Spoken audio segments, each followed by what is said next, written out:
Time मांग रहा हूँ मैं इनसे, लेकिन इनके पास टाइम नहीं है हमारे लिए। पूरा घर मेरा यहाँ पे है, पिछले 40 सालों से हम यहाँ पे रह रहे हैं, और ये गुंडागर्दी आप देख सकते हैं। इतना काम झाम एक अल्फाज जाएंगे के लिए, एक अल्फाज जाएंगे। सर मोबाइल क्या मेरा मोबाइल का हिंदू मुस्लिम जो किया जा रहा है ना, ये तरीका ठीक नहीं है। ये भाईचारा कभी खत्म नहीं होगा, कभी खत्म नहीं होगा।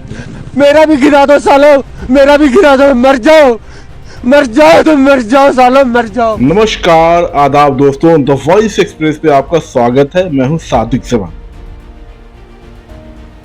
देश में नफरत की खाई बांटने के लिए सिस्टम, सरकार और उसके पिछलग्गू हर रोज नए नए करामात कर रहे हैं।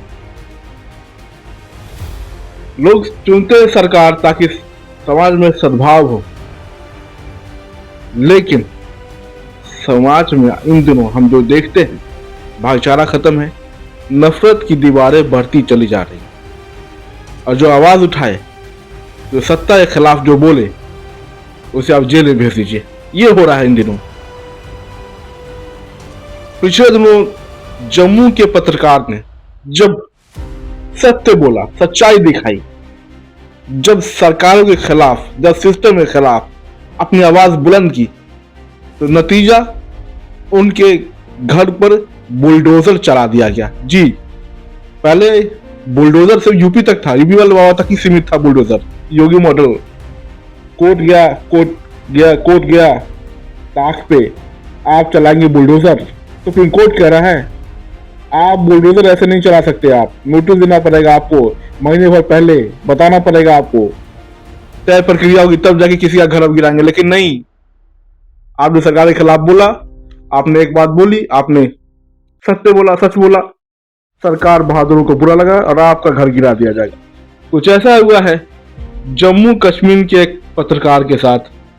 उनका घर न सिर्फ गिरा दिया गया, बल्कि उनकी पूरी की पूरी घर को नेस्तो नाबूद कर दिया गया। जम्मू कश्मीर के एक पत्रकार है, जहां वो रिपोर्टिंग करते थे, है ना। ये घर उनका 40 साल पुराना घर था, 40 साल पुराना घर था, जो कि अब मलबे में तब्दील हो गया है।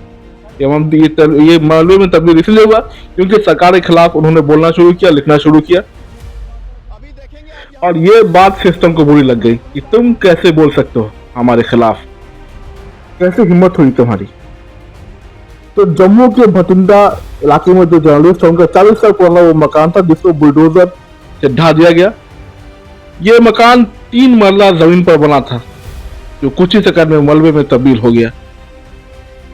जिस नफरत पर एक मुस्लिम पत्रकार को वहां, उसके घर, कश्मीरी पत्रकार को, उसके घर को ढा देगा, वहीं उनके पड़ोस के रहने वाले, उनके पड़ोसी एक हिंदू भाई ने आगे आकर बल्कि उसे गले लगाया उस पत्रकार को, कहा कि सरकार तुम्हें जो करना है कर लो, तुम्हें जितनी नफरतें करनी है कर लो, जितनी तुम्हें खाई बात करनी है कर लो, लेकिन हम इस जंग में, इस सत्य की जंग में इस पत्रकार के साथ है, इस जर्नलिस्ट के साथ है। इन्होंने अपनी 5 मरले की जमीन दे दी घर बनाने के लिए, और कहा अगर इस पत्रकार के लिए अगर मुझे भीख भी मांगना पड़ेगा ना, तो मैं मांगूंगा, और इसके लिए मैं घर बनाऊंगा। सरकार तुम्हें जो करना है कर लो, कितना तुम्हें जुल्म करना है कर लो, कितना तुम्हें उड़न मचाना है सत्य बोलने वालों के खिलाफ कर लो, लेकिन हम तुम्हें बताएंगे ये तमाचा उन सरकारों के मुंह पर जो सच बोलने वाले पत्रकारों के खिलाफ हर तरह का हथकंडे अपनाते हैं, उनमें धमकी देते हैं, उनके घर गिराए जाते हैं, तरह तरह के एफआईआर उन पर दर्ज की जाती है, और उन एफआईआर की धमकी के बल पर वो चाहते हैं कि उनकी जुबान बंद हो जाए। तो ऐसे लोग समाज से उठते हैं और कहते हैं कि नहीं, अगर इन पत्रकारों के खिलाफ अगर सरकार ने जंग छिड़ी है, तो हमारी भी जंग जारी है इनके साथ खड़े होने की।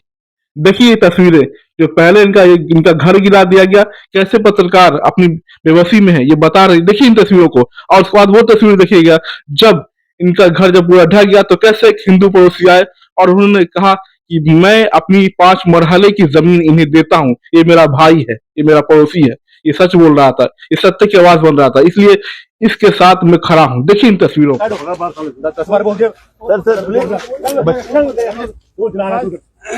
अभी देखेंगे आप यहाँ पे कितनी बड़ी मात्रा में पुलिस, आप हाथ नहीं लगाइएगा, हम छेड़ नहीं रहे हैं आपके साथ। मेरा मकान तोड़ने के लिए यहाँ पे कितनी भारी मात्रा में है। जेडीए की स्टेट लैंड दुनिया जहान की कब्जा है, लेकिन मेरा मकान तोड़ना है क्योंकि हम सच दिखाते हैं। ये देखेंगे आप, थोड़ा सा टाइम मांग रहा हूं मैं इनसे, लेकिन इनके पास टाइम नहीं है हमारे लिए। ये पूरा घर मेरा यहाँ पे है, पिछले 40 सालों से हम यहाँ पे रह रहे हैं। और ये गुंडागर्दी आप देख सकते हैं, इतना तामझाम एक अरफाज गैंग के लिए, एक अरफाज गैंग। सर मोबाइल का मेरा, मोबाइल का रखा सर, टाइम मांग रहा हूं मैं। नोटिस कहाँ पे है? किसी का घर आप कैसे तोड़ सकते हैं? किसी का घर आप कैसे तोड़ सकते हैं? किसी का घर आप कैसे तोड़ सकते हैं? सर मैं एक जर्नलिस्ट हूँ सर। जल ये देखिए लाइट चल रहा है। मैं अपने भाई को ना इनकी पीठ नहीं लगने दूंगा। मैंने आपसे बार बार बोला, मैं भीख मांग के भी इनका घर बनवाऊंगा, चाहे कुछ भी हो जाए। ये 5 मरले का प्लॉट, मैंने सोचा था, चलो बहुत कुछ सोचता आदमी, मैं आज अपने भाई को जो अपनी बेटी के हाथों से दिलवा रहा हूँ, और रिटर्न में भी दूंगा, और मैं रिटर्न में भी दूंगा। ये 3 मरले का प्लॉट तोड़ा ना, मैं 5 दूंगा। सालों 5 तोड़ो, मैं 10 दूंगा। लेकिन ऐसा मत करो, जुल्म मत करो। छोटे से बच्चे को देख लो, बेचारा बैठा है, और लानत है तुम्हारे ऊपर, ऐसी सरकार हो, लानत है। हम इस देश में रह के भी बेघर हो गए। मैं बोलता हूँ कि बीजेपी वालों, तुम सालों मर जाओ, तुम्हें कीड़े पड़े कुत्तों, मर जाओ तुम। और उमर अब्दुल्ला सरकार से मेरी यही है कि तू तो भैया रिजाइन ही दे दे, तेरे से अच्छा काम तो ये साला जानवर कर ले। आज इस देश में हिंदू मुस्लिम जो किया जा रहा है ना, ये तरीका ठीक नहीं है। ये भाईचारा कभी खत्म नहीं होगा, कभी खत्म नहीं होगा। मेरा भी गिरा दो सालो, मेरा भी गिरा दो, मर जाओ तुम, मर जाओ सालो, मर जाओ। मैं कुछ नहीं कह सकता, तुम बहुत अच्छे हो, तुम्हारे बच्चे जिए, ये मैं सोच ले जब बेघर हम हैं, जिंदे हैं, और भी आएंगे, सब कुछ होगा। और मैं अपने भाई को, ये बहुत बड़ा तमाचा है तुम्हारे मुंह के ऊपर। सामने आई है, और आप देख सकते हैं कि वो अपनी जमीन का कुछ हिस्सा जो है वो उन्हें देना चाहते हैं कि वो वहाँ पे अपना आशियाना बना सकें, जो कि कल का पूरा परिवार यहाँ पे आया है। बेटी के हाथों से जो है वो जमीन बेटी का के टुकड़ा हाथों जो से है वो अरफाज डैम को जो है वो यहाँ पे देना चाहते हैं। और यहाँ पे मैं अपने भाई को ना इनकी पीठ नहीं लगने दूंगा। मैंने आपसे बार बार बोला, मैं भीख मांग के भी इनका घर बनवाऊंगा, चाहे कुछ भी हो जाए। ये 5 मरले का प्लॉट, मैंने सोचा था, चलो बहुत कुछ सोचता आदमी, मैं आज अपने भाई को जो अपनी बेटी के हाथों से दिलवा रहा हूँ, और रिटर्न में भी दूंगा, और मैं रिटर्न में भी दूंगा।